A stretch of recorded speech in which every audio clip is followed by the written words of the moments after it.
Well, it's time for... Sorry, I'll do that again. Quality opening. Yeah, I'll leave that in. Fuck! Okay, it's time for episode 31. Chucky with you as always, and Jigsaw's here as well. Indeed I am. Yeah. So, another lineup of 5 movies to go through. What do we have for today's show? Well, as always, we have another quite interesting lineup tonight. We start off with Bride of Chucky from 1998, which is the fourth Child's Play movie. Then we follow that up with, from 2007, Naked Fear. Then we have a sort of a comedy drama type movie titled Filth from 2013. Then a somewhat gritty, low budget movie titled Gutter Bars from 2008, which has a little, I don't know, I guess you could say infamy behind it. And then we finish off with the Marvel classic Friday the 13th 3D, which is the amazing 3D sequel to the second movie. Amazing indeed. Well, it's actually not that amazing, but we can talk about that in about 50 minutes. First up is Bride of Chucky. So, long story short, Chucky's been resurrected by his old girlfriend. She thought it would be all love and kisses, but he kind of acts like a jerk to her. She locks him into a crib, he escapes and kills her, he turns her into a doll. And then, because they're both dolls, I guess she kind of accepts what it is, and they go on a trip to recover an amulet that is needed to transfer their souls back into human bodies, and of course there is a big killing spree along the way. So I hope I summed that up pretty good. Now, anytime we talk about a Chucky movie, I must tell everyone out there, Child's Play, my all-time favorite movie. So obviously I'm a huge Chucky fan. Bride of Chucky, at the time this came out, I was still in high school. I lived in a rural area. I don't even know if this movie played somewhat locally, so I would have loved to have seen it in cinema, but I didn't. And that's that. But for this movie itself, I think over time I've kind of liked it a little less. When it came out, a lot of people loved it, especially they found it quite funny as well. It is somewhat of a comedy in addition to all of the horror. Something about it is just over time, and I think maybe because it paved the way for the worst movie in the series, which is Seed of Chucky, with its whole horror comedy aspect. It's always had moments of, it's had its funny moments in the previous 3 movies, but this one obviously took it up to a new notch, and I don't know if when they made Seed of Chucky they kind of thought, okay, we need to keep making these funnier, but yeah, that doesn't work. But Bride of Chucky, I still enjoy it. Being a Chucky fan, it has Chucky in it. Just him being in a movie itself, that's worth probably at least 6 points to me. But before I get more into that, what are your general thoughts about this one? Yeah, much like you, I used to like this quite a bit more when I was younger. I can't say when I first saw this one, but I'm going to say I saw bits and pieces like when I was 8, 9, 10 years old. And I remember some scenes actually scaring me back when I was a kid. One scene that comes to mind is the waterbed scene. Mainly because the execution's not great, but it was somewhat grisly. Especially for a younger kid. But I have to say, seeing it again, I don't think it ages that well, and I used to like the movie a hell of a lot more than I do now. I'm not saying it's necessarily a terrible movie, but the comedy they put in this movie is a lot more hitting you over the head than the first 3 movies are. Which I guess could have been okay if maybe the story was a little better, but the whole thing with Tiffany, I'm not like a giant fan of that. And there's a few reasons, but it just felt too ridiculous. And then you get to add like the in-jokes, like the Pinhead reference, and you see Freddy's glove early on. It's too tongue-in-cheek, and that really turned it off for me. Man, that was some cheap props at the start there with the Jason mask. Or the hockey mask. Hey, but it proves that are in the same universe, though. Yeah, I mean, the movie does have some decent death scenes, or some imaginative death scenes, I guess you could say, but at the end of the day, I don't know if people are actually watching a Chucky movie for the kills. I guess I guess, it's a good part of it, but I think it's probably a combination of the kills or just for Brad Dourif, to be honest. yeah. Like I said, it's just Chucky himself in the movie that really does the majority of the work needed to make a somewhat decent movie. And usually that's just his personality. That's the biggest attribute to the character, is personality above all things. So to me, it doesn't matter too much what the kills are like. I mean, obviously I want them to be decent, and they are in this movie, so that's fine. I guess another thing is that the whole amulet thing it kind of does my head in a little bit, because, I mean, we go through 3 movies, it's never mentioned, it's not necessarily ever been needed to do any chanting or anything, and now suddenly they add this in as a way to push this plot forward. I don't know, it just didn't really gel with me. Yeah, it just, I just think some of the stuff they added in was really necessary. I don't necessarily mind Tiffany as a character, but I don't know, just the whole thing it just felt ridiculous. I know that's probably partially what they were going for, but obviously, if you know me, I'm not as much a fan as the more silly horror movies, and this movie did tend to get a bit silly at times, especially with some of the characters, like the one gay guy. That guy just annoyed me more than anything else. Yeah. But at least you got to see some doll sex. Hey, we actually got to see John Ritter, so there is one positive thing to this. It's a shame he was such a dick, but at least he was hit. I mean, I'm not a huge fan of John Ritter myself, but I mean, he's okay. I don't dislike him. I've just I know he's a fairly famous actor, but I've never really understood his appeal, I guess. Yeah, I guess for me, it's always nice for me to see an actor I know from other stuff. So since I grew up with both, I obviously watched Stephen King's It a lot as a child, the 90 miniseries. So seeing him in another movie, even though he's not particularly partial in his role, just sort of a little nice something for me to see, and it gives me a little more, I guess, not reason to enjoy it, but gives me a little something more to look forward to. Well, I mean, it's kind of funny because you mentioned It, the 1990 version, and I already mentioned Child's Play as my all-time favorite movie. The 1990 version of It is my second favorite movie. So, obviously, I know John Ritter from that, but still, even with that in mind, him as an actor he's fine in the movie, and he's been fine in other movies. He's just never been one of those actors that's really, I'm watching this movie because John Ritter's in it, Well, I think part of it might just be because he died so young, too.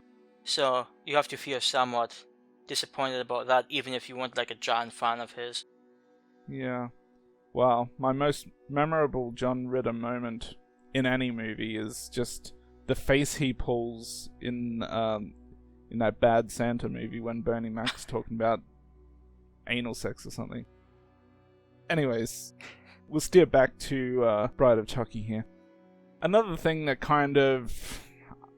I can't really blame this movie, even though it's the first movie to do it in the series, but I guess in a way I'm also peeved that they got rid of the Child's Play name for the title. It's not a huge thing, but and I guess you don't want to see it go, Child's Play 7, 8, 9, 10, 11, 12, because eventually we're probably going to have, 10 plus Chucky movies by the time the franchise is done with, but I don't know, I've just never just quite gotten attached to all these something of Chucky titles, Obviously they're taken from things like Bride of Frankenstein, Yeah, Son of Dracula, all the classics. Yeah. I can kind of see why they thought it would be a good idea to do it. I just kind of, I don't know, maybe it's because the first 3 movies are still the most special movies in the franchise for me. like the only thing we really have left from that is the title. Chucky no longer looks the same. All these things are starting to be different now. They're more comedies, and obviously they righted the ship a little bit when they did Curse, but yeah, I just enjoy that title more than all these whatever of Chucky titles that they spew out for each movie. I think part of it's just since they knew they were going for a slightly different tone than the movies before, and it's been, 7 years since the last movie. They wanted to try to keep things fresh. So, I mean, I don't have a giant problem with it, but I see why it might not necessarily be appealing. Anyways, aside from that, Jennifer Tilly has good tits, I don't know. I mean, I'll be honest, I don't mind her as an actress, I just never found her particularly attractive. I find her pretty attractive. I mean, she's more the type of woman I go for in terms of looks, body type, that type of thing, so. I guess, like I said, I just want to reiterate, my biggest issue with this one is the tone was so much more lighthearted, and that's definitely not the direction. I mean, a little bit here and there makes sense with Charkie because he's such a, he's a decently amusing guy, despite what he does, but I just think they made a mistake moving this direction, and I think with Seed Chucky that becomes somewhat obvious. Okay, well, Bride of Chucky does have its fair share of problems, all of which we've kind of just mentioned. It's got some funny moments, but it's trying to be too funny for what I would like out of a Child's Play movie. It's got decent deaths, but nothing that I have to, come back and watch again after seeing so many times throughout my life. But despite all of its flaws, because it still has Chucky, I still find it entertaining. I wouldn't call it a good movie, but for me, I'm going to rate it as if it was a good movie. I'm giving this one an 8 out of 10. See, back in the day, I probably would have been somewhat close to that, maybe more like a 7 out of 10, but seeing it again, when I did, it lost so much of the appeal it used to have. So, this might sound like a unnecessarily low rating, but I'm going to throw this one a 5.5. I'm probably going to round that down to a 5 out of 10. Because aside from a few kills and a few bits of dialogue, I really found it somewhat difficult to really get into this one again. So, you may crucify me later. 5.5 rounded down to a 5. I'm trying to think of all the movies that you rated higher than this that were probably dog shit. I can make you a list later if you want, but... Well, I did see you recently changed your score for Sorority Row to a 6 out of 10. Yeah, actually, now that you mention that, I'm probably going to lower that down back to a 5 out of 10. Good. Good. There's no way you should be rating that higher than this. That is probably true. Speaking of movies, though, that are probably not going to be highly rated, we go into a, I guess this movie is somewhat well known, I don't know, from 2007, Naked Fair. Well, I wouldn't say somewhat well known because I never heard of it. Well, it's known by a few people. I mean, it has like over 2,000 ratings on IMDb, so seems like a lot. Naked Fair from 2007, in which an exotic dancer comes to a small town, then she gets sort of abducted by this guy who likes to hunt people. He's hunted animals before, but he finds more pleasure in hunting people, so he kidnaps exotic dancers and strips them naked and hunts them down, hence the Naked Fair. Yeah, so there's a little more to this. This is a police detective who doesn't really do anything besides try to be a good guy, but it doesn't really amount to much. I mean, and it's competent. It's an okay movie. It's just, I don't think it's particularly noteworthy, and I really don't think much about it stands out, unless the I guess nudity, which is there's quite a bit of it here, unless that's really your type of thing. I mean, and there's a few decent actors, I guess, and worth noting, it does have Joe Mantegna in it, the same guy who's from Thin, and I think from The Simpsons. He's here, so that's sort of nice, but he also doesn't really do that much. So, and that's like an hour and 45 minutes. Like, I don't know if they needed to make the movie like that long with this type of plot, but I'll talk a little bit about some of this. But what were your thoughts on this? It, obviously it's a somewhat low budget movie, despite having, one or two somewhat recognizable names in it. But it does have quite a significant direct-to-video type feel to the movie, as a lot of movies did around this time. It started out somewhat okay. I feel like kind of somewhere over the halfway mark, whatever interest I had was just slowly dissipating. Probably after the point, maybe just after that snake scene. She's been kidnapped, she's out there running around trying not to get killed, and somewhere just shortly after that snake scene, I was just getting taken out of it. Yeah, it's pretty much more the same for a lot of the movie. In my opinion, the only mildly interesting part during her whole thing is when she runs into the father and two sons who were out there hunting. That was mildly interesting.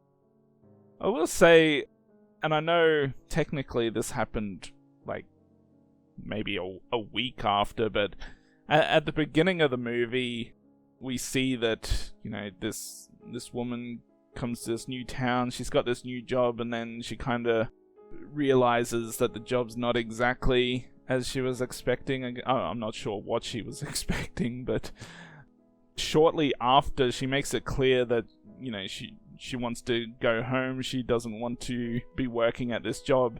Then they cut to her, like, dancing, and it looks like she's seriously into her job. Or I have a feeling that if she wasn't into her job, she wouldn't really be working that long in the job. I have to admit, that whole thing just left a bad taste in my mouth. Women getting exploited and sort of... I mean, it's not like they're necessarily forced, but I mean, she had her driver's license taken away. Like, that's a problem. I mean, talk about this commie business. Speaking of that guy that recruited her, or whatever you want to call him, I mean, you could tell he was a dick right from the start when he didn't even help carry the bags to the car. Like, I've seen this movie once before, like many years ago, and I forgot quite a bit about this one, and I thought maybe there was a possibility he would be a okay guy, but the more we saw of him, the more dickish he became. Like, talk about I mean, he's probably one of the more despicable characters in the movie, and this is a movie that has more than a few of them in it.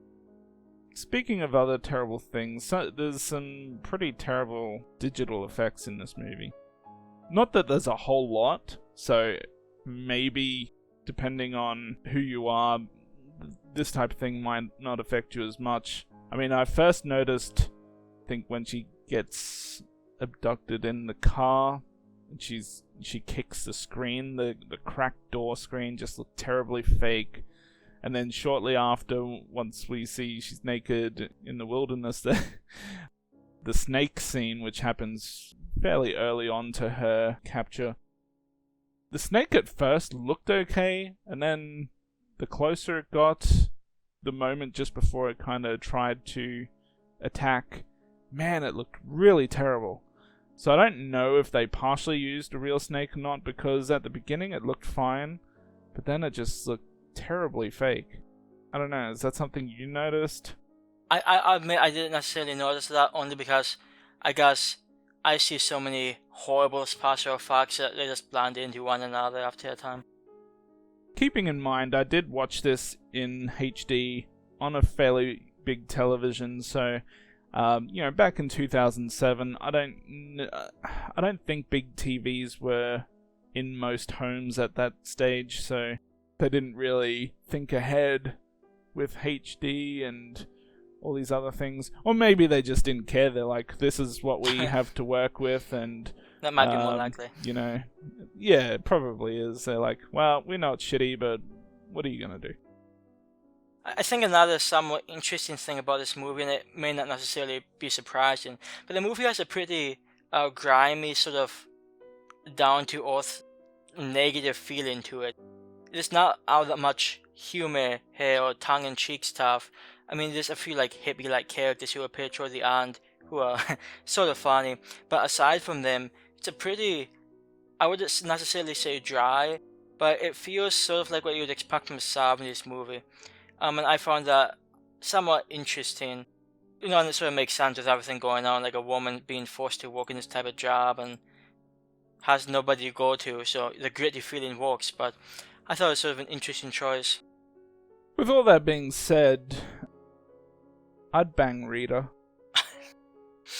Especially after she straightened her hair. I have to say, I think the most attractive woman in this movie is probably the wife of the sheriff. I think her name is Carly, or something like that. I didn't much care for her personality at times, but she was something else. You're a Carly kind of guy. And I'm a Ritter kind of guy. That sounds like a good comparison. Speaking of which, I had to look her up just to see what else she's been in. And, it's comforting to know that... I mean, well, she's only been in a few movies, but it's comforting to know that in another movie she played a character, this is what it says in her IMDb profile, strip club waitress. So that's going to be the next movie we talk about. It's nice to see that I can watch another movie where she's playing such a similar quality character. Well, I guess you have a new favorite to go look for. I guess one thing I want to say is that the whole idea of like some guy hunting people, I mean, it's not like it's an original idea. Even if you've not seen it, I'm sure you've heard of The Most Dangerous Game, which is a 1932 movie, and I think based off a short story. And there's been other movies that have been pretty decent. I think I forget if this one's from his trailer, but it's called Turkey Shoot from '82, which has a very somewhat similar plot. Yeah. Bunch of people hunting down victims.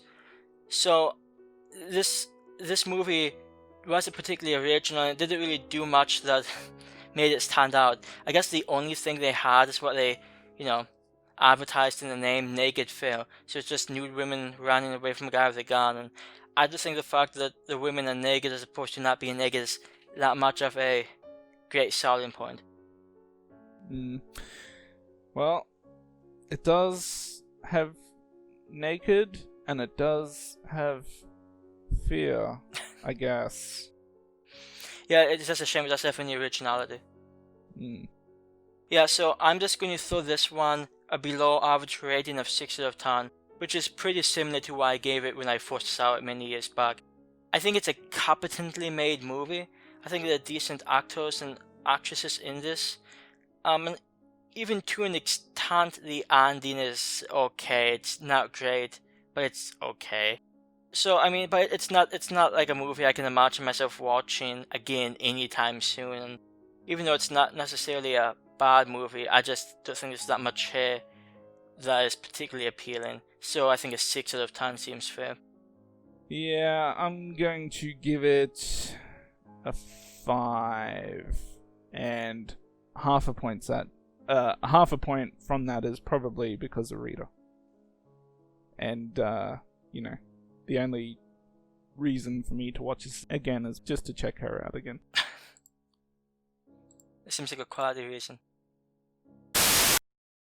Next up we have Filth from, I believe it was 2013, in which a Scottish police officer named Bruce Robertson, who has all kinds of mental issues, is constantly messing around with his colleagues in an attempt to leverage himself towards a new promotion that's up for grabs, and on the way has some police cases to solve in order to make that happen. So as the movie progresses, we see Bruce kind of spiral deeper and deeper into all these issues that he's got going on. Now, I managed to see this one in theaters, and it wasn't a movie that I had even really heard of prior to the night going to the theater. I just remember, hey, I want to see a movie tonight, let's see what's out. Well, there's this R-rated movie. I looked at the trailer, it seemed kind of funny. I thought, okay, let's just go check that out. And I definitely enjoyed the movie. I was definitely pleasantly surprised by what it was. It didn't end up being kind of exactly what I expected it to be going in. But I do know that once I was leaving the theater, after so many funny moments throughout the film, and even though I spent a great deal of the movie, giggling and laughing and whatever, but I left the theater feeling like someone had kicked me in the balls. And, the movie's equally as depressing as it is humorous, so, I mean, a big part of that is obviously James McAvoy's performance, which is probably, I mean, for me personally, it's easily the best performance from him that I've seen, and just in movies in general, it's definitely one of the top performances that I would consider to be out there. Yeah, so I know that this one is based off a novel that I've not read, and I don't know how well of an adaptation this is. Though if the novel is half as depressing as the book and this movie is, and it's probably worse, then I can't imagine wanting to read it. But it's a movie I knew pretty much nothing about going into. I pretty much knew what you wrote in your review, and that was about it. And it was close to what I expected. I mean, I can't think of a movie quite like it. It had a very interesting feel to it, because it certainly starts out a bit more, I guess you could say, comedically than it does depressing, but you very quickly see what it's going for. And obviously, starring such a despicable character, it's somewhat, I mean, you can still feel some sympathy for him, to be sure, but it's not easy at times, and it's just, I mean, I think it's a really well-made movie. I don't necessarily find it an enjoyable experience. That can happen from time to time. It just, some parts of this movie are just difficult, and I don't know, it's interesting, but I don't know if it's quite the type of movie I could see myself watching all that often. I'm just gonna take a stab in the dark here, but I'm going to assume you had some difficulty with the accent. Actually, that didn't bother me that much. I mean, no, to be fair, this is probably one of the most Scottish movies I've seen in a while, but it wasn't nearly as bad as, I think it was God, was a movie called Dead Man's Shoes. I feel like I had more trouble with that one than I did this one. I mean, there were some idioms and things they said in this movie that I have never heard before, and I didn't quite understand, but it was decently okay. It's kind of funny because I would have assumed most people would definitely understand the accent from Dead Man's Shoes more than a Scottish accent. Well, I think in this case, it helped that the version I watched of this movie had subtitles when I didn't have subtitles for Dead Man's Shoes. I usually always try to use subtitles if possible. So that was probably a big reason. And the quality of this movie is, it's pretty higher than Dead Man's Shoes was, so I think that's why I had an easier time with it. Yeah, I mean, I personally, I don't really read books anyways, so it goes without saying I haven't read the book for this one either. But I do know it's from, it was written by the same guy who wrote the book for Trainspotting. I'm not sure if you're familiar with the movie Trainspotting. I know there's something to do with a train, probably, and that's about as far as my knowledge goes. Not so much. That's a movie worth checking out if you're ever in the mood, which I'm guessing you won't ever be in that mood. I know it's constantly, I know it's usually rated as one of the top 250 IMDb movies, so I know a lot of people love it, and it's probably a decent movie, so it might be okay to watch at some point in my life. And there's a sequel to it too. Anyways, so just moving back to Filth, the James McAvoy performance is just, I mean, for me, it's really incredible. Probably or at least one of the big standout scenes for me is just this scene, I call it the witch scene, where he's having that conversation with the woman detective. Yeah, I can't remember if she was a detective or what her actual rank or title was, but anyways, seeing him go through all the highs and lows throughout that scene, the wide difference of emotions displayed just in that one scene, the rage, the tears, all that kind of stuff all mixed together. And then they hit you with that kind of unexpected vision that he has, seeing her as a witch. You know, that there's a few moments in this movie that just unexpectedly kind of make you jump or go, ugh, you know, that type of thing. And that was definitely one of them, at least for me. I don't know about you. Well, yeah, I think it's clear after watching this with McAvoy's performance, you can see why he was cast and split, because the way he handles emotions throughout this movie is just fantastic. And I will admit I've not seen that many of his movies aside from Split and maybe a few others. This is easily probably one of the best ones I've seen of his, which is probably a good thing because I don't know if there's that many others necessarily stand-up performances here. But the whole, like, you know, he constantly has like delusions and such, and the whole like psychologist visions he has, it's not necessarily creepy, but it does have sort of a I don't know, ominous undertone to it. That did have a somewhat nice cover of that Radiohead song "Creep" at the end, so That was pretty nice. yeah, it really, I think, blended in with that scene quite well. And speaking of songs in the movie, obviously that happens right at the end, and then as soon as you go to the credits, it transitions into kind of one of the more, I guess on the surface it sounds like a happy song, the song by Billy Ocean, but also it's a very depressing happy song if you listen to the lyrics as well. So that was a really good song choice. I believe that song's from the mid-70s. So to find a song that, I'm not necessarily going to say it sums up the entire movie well, but it certainly continues the theme of a lot of things in the movie, and you accompany that with the cartoon they have at the end, which is kind of a mini version of some events that happened, abstract events that happened throughout the film. Yeah, it just all summed it up really well for me. This is going to be one of those like off the wall comments, but I do want to point out the woman who played, I think her name was Banki. Like, as soon as she came on screen, as soon as we heard her voice, you know, I grew up in the like Harry Potter time, and she's the same girl who played a ghost named Moaning Immortal in the Harry Potter movies. Same voice and everything. So it's sort of funny seeing her, knowing her from a kids movie, and then seeing her in this role, getting, you know, sort of violated by this phone caller who, well, we all know who that guy was. So it's sort of an interesting change of events.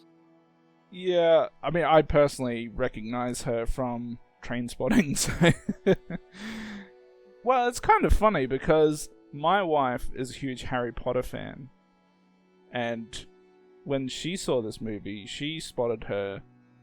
I'm pretty sure she said, "Hey, it's that girl from Trainspotting." I would have assumed she would have known her from Harry Potter, if that's the case. Well, I'm not sure how big her role was in Trainspotting. It's probably decently bigger. It's just like the voice. As soon as I heard it, it's like, oh hey, it's that chick. Which is interesting. I to be honest, I never really think about that many actors from those movies in, I guess, more adult cinema. And that scene when she's sort of enjoying herself with the mysterious caller, that was definitely interesting. Sort of ruined my childhood. Good. But to be fair, there's a lot of things in this movie that can ruin childhoods. I mean, I like how one of the very first things we see the cop do, the main character, is just try to sexually assault a pretty young female, so that was some quality detective work. Yeah. But, you know, at least he got to crush a little kid by getting rid of his balloon. That is true. So, for me, this is a movie that I really enjoy, and it just hits all the right levels for me, from the really good performance from James McAvoy to, you know, when a movie can actually make you laugh but also not necessarily cry, but like I said, make you feel like you've been kicked in the balls. that's an impressive thing to do, I think. So I was really into it. I was really into some of the characters. I liked the music throughout the movie, all the different songs and theme music scores, all that. Yeah, I couldn't really find a whole lot for me to really fault in the movie. So I'm going to go... I struggle between a 9 or a 10 out of 10. I'm going with a perfect 10 for this one. Yeah, so I think my biggest issue isn't necessarily with the movie or the story itself. I thought it was a decent story. I don't think the there's sort of like a twist into the end, and I'm assuming most people weren't surprised by that, because I mean, Fight Club came out over 10 years early and had pretty much the same type of thing. So I wasn't necessarily surprised by it, and it just, I don't know how much it really made the movie better. I don't know, I guess my problem with this one is, it was a decent movie, but I don't think there was that much to enjoy. I don't think it's a really fun movie to watch, and now, granted, I've only seen it once, but it's a movie there's a few scenes that are somewhat hard to stomach. You're just watching this guy with mental problems, being a cop, and he really should be a cop, being a dick to pretty much everyone he knows. And I guess he tries to be a better person, but it's just not. It's a few fun scenes, like the photocopying scene, but overall, I just didn't have like an overly fun time with this one. So I'm leaning toward like a probably a 7 out of 10, which is an average rating for me. There's some really good parts in it, and there's some stuff that either doesn't do that much for me or I didn't enjoy. So I mean, I don't think it's a terrible movie by any means, but I don't think it's a movie I can see myself going back to that often. Though I do think it's a movie it's not going to be easily forgotten, so it does have that part down. Also, like some of the immature humor in the movie, like even just simply the beginning where he farts and he's trying to blame it on others, that type of thing. Yeah, I'm into that. But before we finish up, it should go without saying, get your face off my cock. Yeah, and that was actually pretty funny too. Getting that guy to pretend he knows the gay cop. That was amusing. Yeah. You have to feel somewhat bad for that guy, but that's okay. In addition to all those immature moments, the part where he writes on the wall just that that guy sucks cocks, and then he makes a giant scene about it. Yeah, that cracked me up too. Yeah, he's a quasi representative of the police force. I would have read that and I would have laughed as well. So. Next up, we have a, I don't know, somewhat low budget movie, which I first heard about from other horror fans. I think it's primarily aimed towards other horror fans. I can't imagine a mainstream audience getting into this one.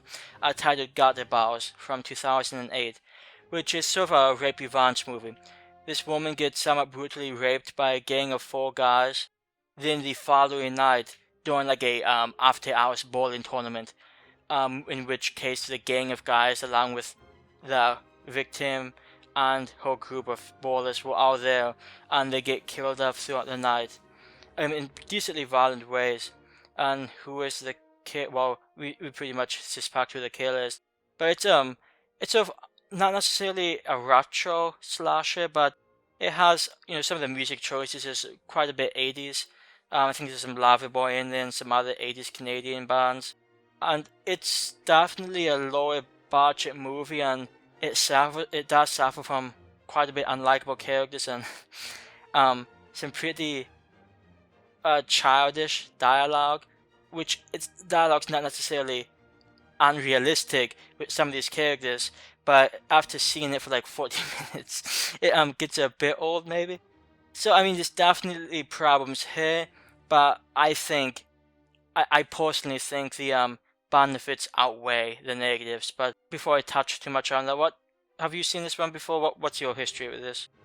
No, this was the first time watch. I definitely seen a numerous amount of people, throughout websites and Facebook groups and all that kind of stuff mention it, and usually when I see someone mention it, it's usually in a positive light. They enjoyed it on some level. But it's definitely an acquired taste. It's not something you can just throw out there, with 10 different people and expect the majority of them to like it.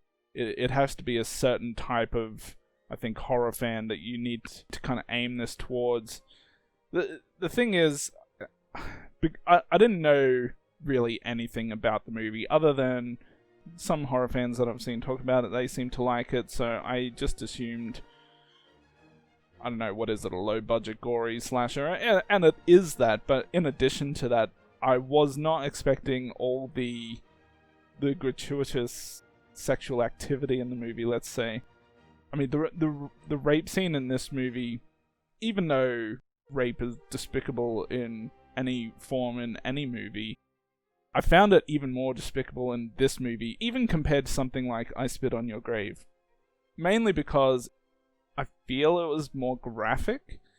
I mean, obviously it didn't last as long as it does in I Spit on Your Grave, because that's just like we said in our review, it's like just constant rape for like 30-40 minutes or whatever it is. With this one, it's more like, I don't know, 5 minutes. But it's a difficult scene to get through.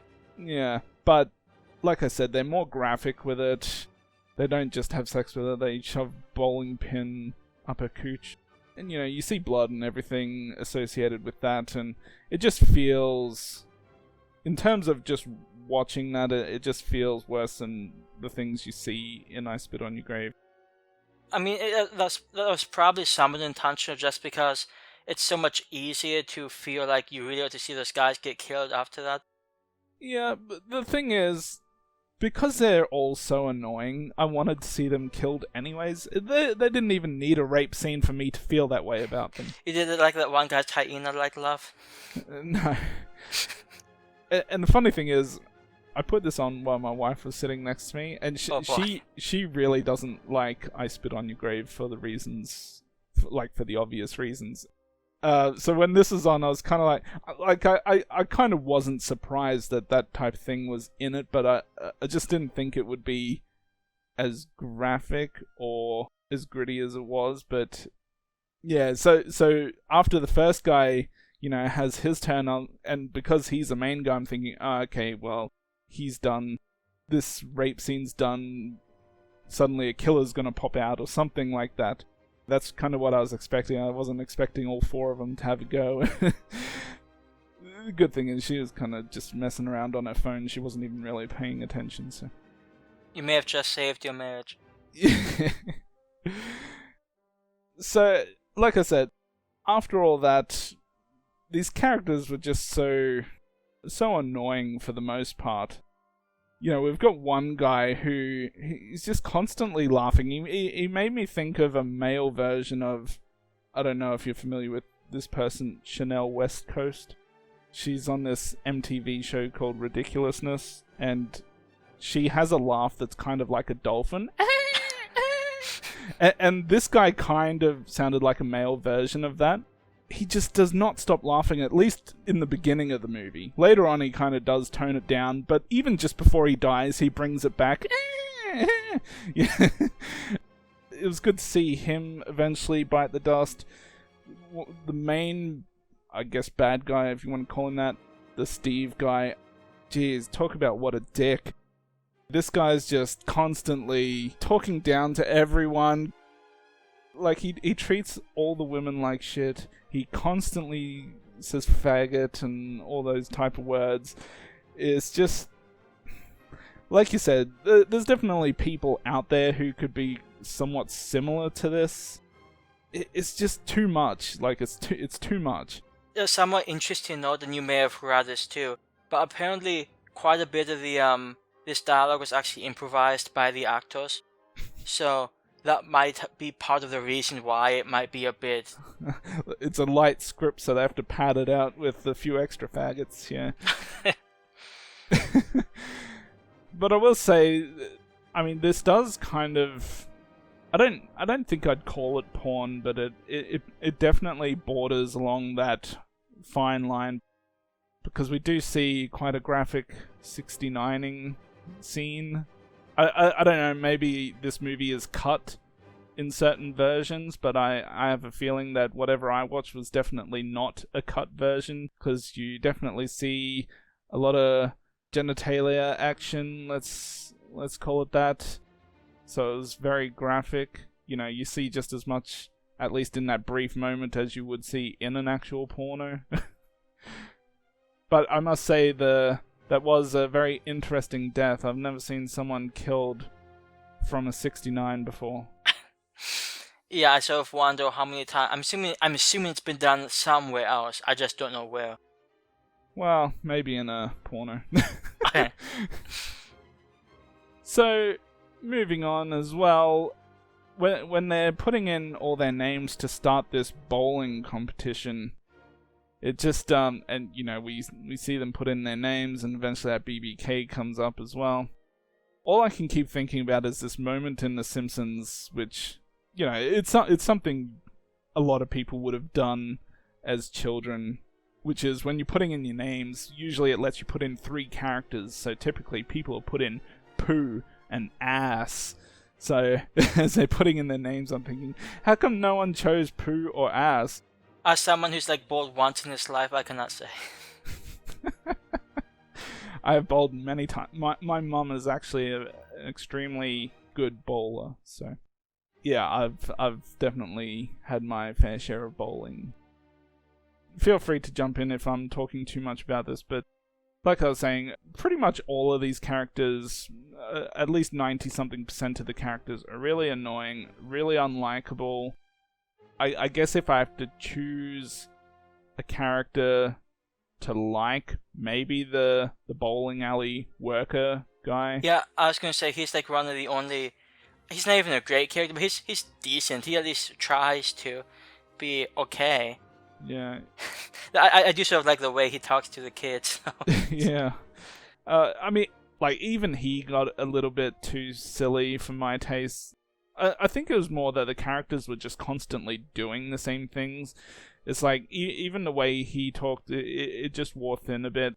And obviously I enjoyed him bickering and giving shit to some of these other idiots, but it just felt like he was constantly taking shit and eventually backing down.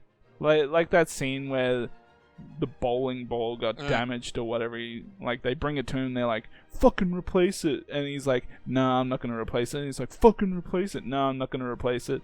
He's like, fucking replace it. And he's like, well, if you're lucky, I might replace it. You know? Well, I think part of that, and this is just how I see it, that bunch of 4 guys, they obviously came from very wealthy families. Like the stereotypical jocks who grew up in pretty big and influential families.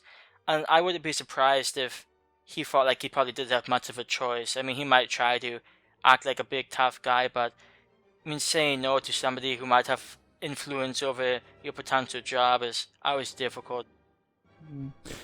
I mean, this one obviously has somewhat of a cult following, and I know there was a sequel made. I did hear about the sequel even before I watched this movie, but I looked it up on IMDb, and it's only got like 100 ratings. Which... Yeah, I'm not sure what's going on with that.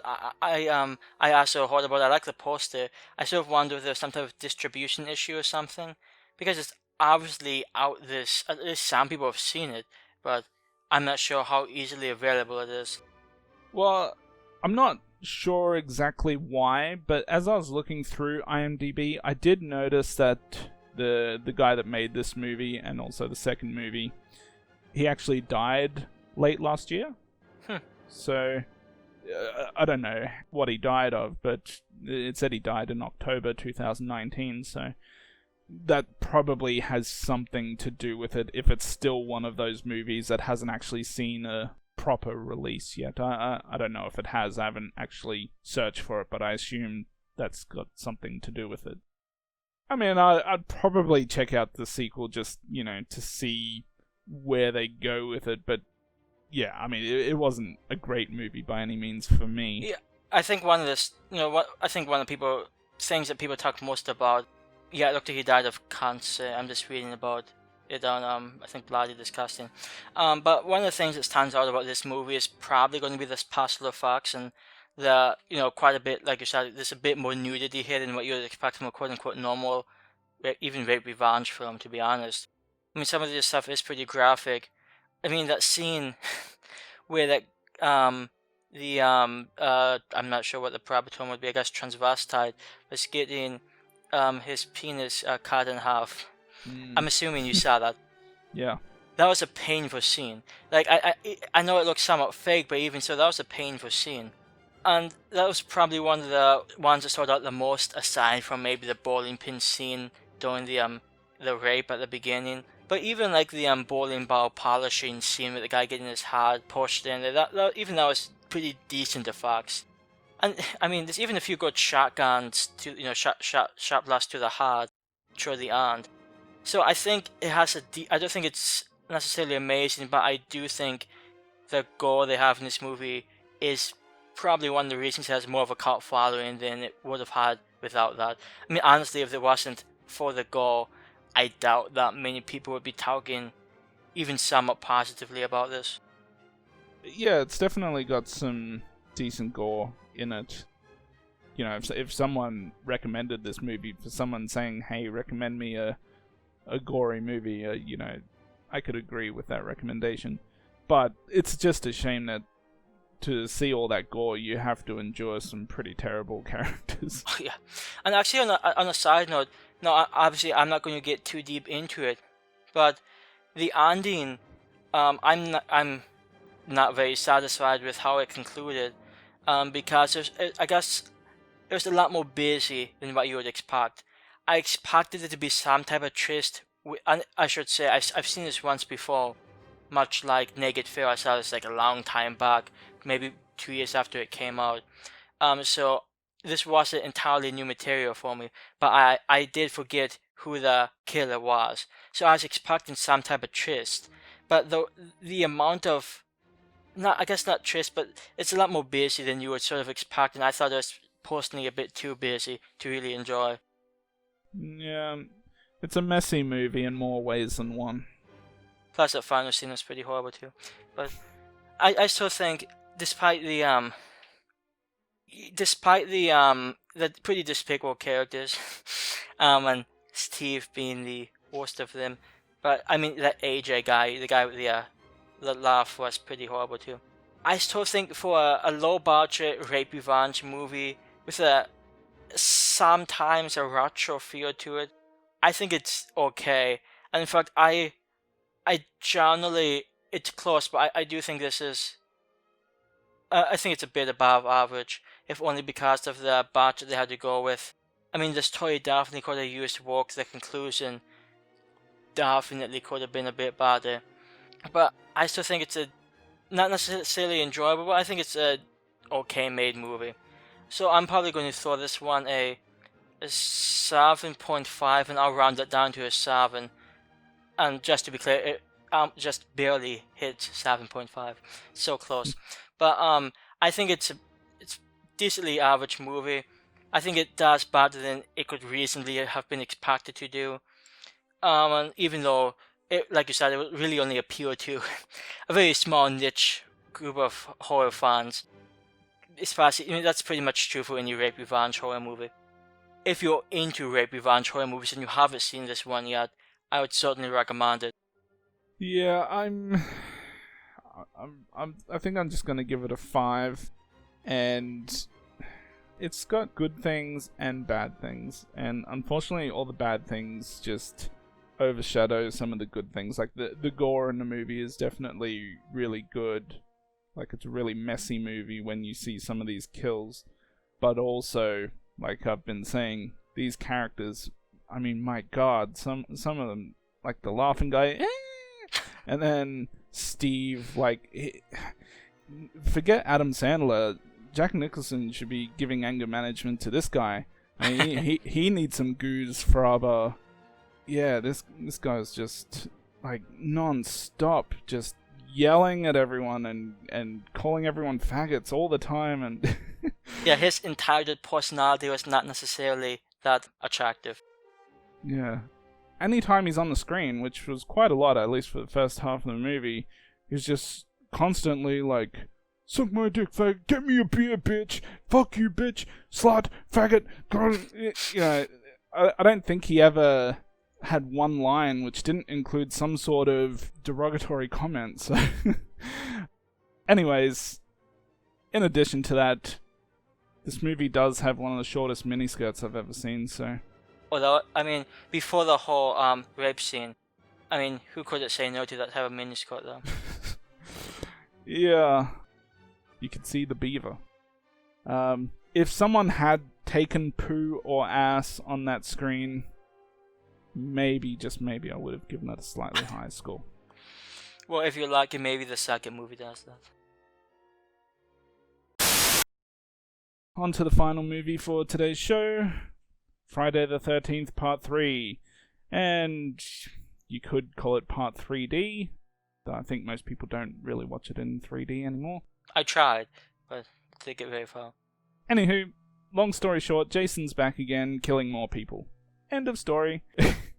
This one feels like it's a bit more light on story. I mean, it's not like the Friday the 13th series is like something that you can write a novel about, but, you know, the characters in the movie, they just feel like they're all just kind of thrown in, like, let's just put all these people in one spot, Jason's in the spot, and let's just let shit happen. For part 3, it's definitely nowhere near the...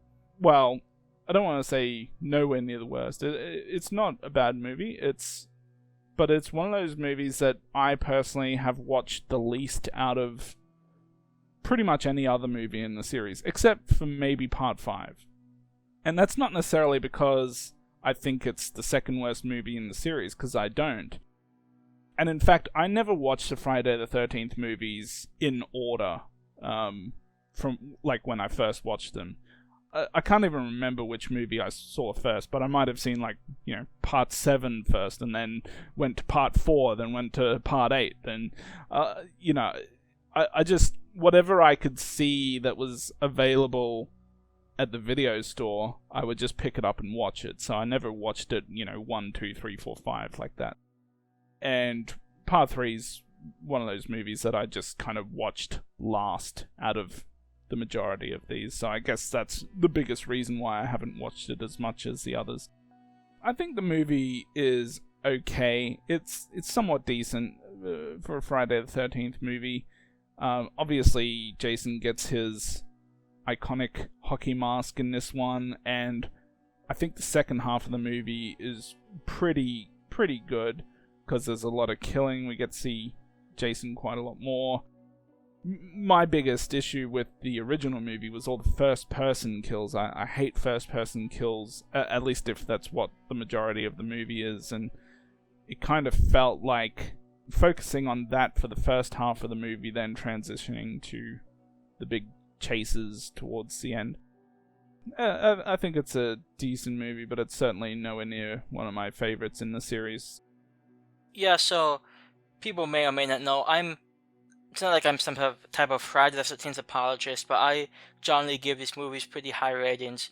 And it used to be that I would say the first movie is the weakest of the first 4 movies, maybe even first 5, because I actually quite like the 5th movie too.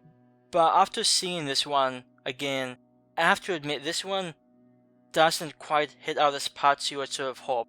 Now, I still think it's a pretty good movie, but I do think the first movie is probably better than this, and the second movie is definitely better than this, and I think it should go without saying the 4th movie is probably one of the best Friday the 13th movies. This one, it was decent, but one of the problems I have, just to go off the bat, the whole thing with Chris having like a backstory with Jason, like running into him in the woods, like when she was like younger, and getting, blacking out while he was chasing her, and then waking up in her bed the next day and nobody talks about it. Like, it felt really strange. Like, why wouldn't Jason kill her if she just passed out? Like, I don't think Jason is really the type to say, oh, hey, it looks like a shame that she's passed out, just take her back home. The whole thing felt strange. It felt somewhat, I wouldn't say disjointed, but I didn't get it. And I know that the people who made the movie were planning to do some type of Jason rape toad type thing, but they didn't do that. They didn't go that direction. So the whole story just felt really out of place. I mean, even when I was younger watching this movie, that I always thought that seemed strange. Yeah, there's a few cheap moments throughout the movie. Bit of a spoiler alert from part 2, with Crazy Ralph getting killed. They do have kind of like another just cheap-ass crazy guy at the start. It just felt like they needed to add things in, like it's some sort of formula, and some of it just didn't really work all that well. Yeah, I mean, I think because of the whole 3D gimmick they had going on, they didn't necessarily try as hard to make these characters particularly memorable. They start off the movie with the first, I think, 6 minutes from the end of the second movie, which I think was a quality finale, because Ginny was such a great final girl in the second movie. And then most of the characters in this movie aren't, I mean, aside from Charlie, and honestly, Charlie doesn't even do that much. There's not that many characters here that anybody's going to really remember. I personally think I think her name was Vera.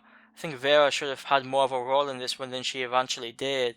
And Chris, as the main focus, I don't think she was interesting whatsoever, to be honest. The like you're saying, the whole 3D thing, even though you can still, watch the movie without it being too distracting or affecting too much of what happens in the movie, it just gets a little too much when they're just force feeding all these different angles. I like the yo-yo. Yeah, the yo-yo. The guy at the start just holding the I can't remember what it was, but he had the end of it pointed towards the camera. Like they do a lot of things like that. I mean, we saw 3D kind of come in. It was a bit of a gimmick. It went away. Then it came back again. In the past 10 years? Once again, it's come and gone. It stayed around for a number of years, and then I don't really see any movies come out in 3D anymore. Previously, we were getting a whole bunch of things in 3D that really didn't even need to be in 3D, like the Fright Night remake. I went to see that in the theater, but I don't know if it played in 2D in any theaters. I'm guessing it did, but at my particular theater at the time, all they had were 3D screenings. That's the one and only movie I've seen in 3D at the theater. I mean, the movie itself wasn't that great, but I don't feel like the 3D added anything to it whatsoever. So, I've never been a huge fan of 3D movies, and I don't really get the appeal of people trying to watch this in 3D. Yeah, I think it's much more of a gimmick than anything else. Like, if you have a good story, some interesting characters, I don't think the 3D is going to make any difference anyway. Yeah. I do have a 3D television, so I know technically this isn't designed to work with modern 3D technology. It's more like the older technology with the glasses and things like that, but it barely works with those. Yeah. Though I do have an option on my TV which kind of makes anything you're watching in 3D. It's just obviously if it's not designed for 3D, the results are going to vary. But maybe it'd work okay with that. Anyways, moving on from the whole 3D thing. There is actually one thing I wanted to mention, which you may have noticed. So this movie takes place, I think it's just a day after the second movie. And I actually, I double checked this, but I'm pretty sure throughout the whole movie, Jason is never referenced by name once. Which I thought was interesting. Most of the movies have some type of, campfire legend of Jason Voorhees, but that didn't happen in this movie, and I'm pretty sure Jason by name never actually comes up. Somewhat interesting tidbit for some people. The weird thing about this is that, I personally have never been a huge fan of the Friday the 13th theme music. It's not necessarily something I've ever enjoyed, because maybe it's just because I'm not a huge Friday the 13th fan, and to hear it, in every single movie, it just gets a bit tiring. But then you've also got this weird thing where they've added this super upbeat, funky type music to the start and end credits. Like, you might be able to headbop to it or whatever. It just kind of feels a little out of place to me. It sort of reminds me of, I don't know if you know, last time you saw the fourth Nightmare on Elm Street movie, but that ends with like this rap sound, and it just always seems sort of out of place. Yeah, it was just weird. Even though I didn't really care all that much for Dana Kimmel's character in the movie, I do enjoy her a little more in another slasher movie from around the same time, which was Sweet 16, which I do enjoy more than this movie. You know, so it was kind of nice seeing her in the movie, but like you said, her character doesn't really offer much in the way of memorable story or anything like that. And really not many characters too.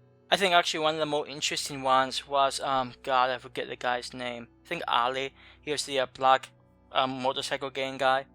And I don't know why a small town near Crystal Lake has a motorcycle gang, but hey, whatever. Well, they might have just been passing through.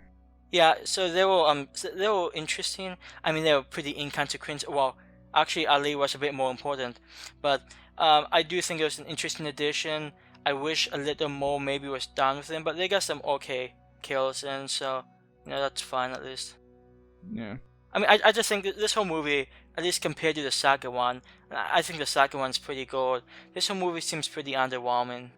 Well, for me personally, out of the first 3 movies, I still, like, if someone said, like, they put up all 3 movies and said, which one do you want to watch? I would probably pick part 3. You would probably be wrong, but yeah, well, the only reason why I'm doing that is because because there's quite a lot of non-stop action from the point where Jason gets his mask in this movie. I feel like that's a more entertaining portion of the movie than any other portions of any other previous movies. So, like I said, I'm not a huge Friday the 13th guy, so I mean, I enjoy some of the movies in the series. The majority of them are kind of, average to decent movies, but certainly none of them are really special either, outside of maybe Jason X. Oh god. That's going to be an interesting conversation when we get there, because I think our views on this series probably drastically different. Jason X is the bomb, yo. If by Jason X you mean the final chapter, then I'm right there with you. We all know it's never the final chapter with this series. Well, that's true. It's like the Final Destination and then Final Destination 5. Yeah, well, I did recently make a joke about that because I think they're making another Final Destination movie. Are they really? And yeah, and someone jokingly said the final destination. Just this is going to be one of those like small things that many people may not have really taken notice of, but the first 2 movies have a finale that takes place during like a somewhat chaotic thunderstorm type thing. This one, it's just strong wind, which I think goes to show that this one just feels, at least to me, it just feels a bit toned down. I mean, I still like the strong wind. There's a scene in which Chris is, running into the cabin and trying to close out the windows and they're blowing up, and then it's sort of atmospheric, but it just sort of solidifies this one isn't quite as good as the first few, which may be an unpopular opinion, but there you go. As for rating, pretty much, I don't know, like out of the first 8 Friday the 13th movies, I can't say I've ever seen a whole one of them when I was a kid, but I've seen bits and pieces from pretty much every single one of them when I was younger, so I always get a sense of nostalgic value watching these movies. And this one, it's not quite as high, but it's still there, and I still think the movie's decent. I do think the first 2 are better, like I said, but this is still a decent movie, and I'm thinking a 7.5, and I'll actually round it down to a 7 out of 10, and I'll just say again that out of the first 5 movies, this might actually be my least favorite one. Yeah, I'm going to give this one a 7, which is the same rating that I gave part 2, I believe. So I feel they're very similar in terms of enjoyment for myself. And for anyone who hasn't seen the original Friday the 13th discussion that we had, I believe I gave that a 6 out of 10, mainly because of the first-person view type kills. I just... No, it's not for me. Oh, it's you. Yeah. Oh, it's you. Ugh. Yeah, so I like that later on in this movie we see a lot more actual chasing with Jason. You know, it's not just him going around first-person view killing everyone, or you know, we kind of see him partially on screen trying to kill someone. We actually get to see him in full force, so it's decent enough. I certainly enjoy part 4 more than any of the first 3 movies, so that's where the series really takes off, in my opinion.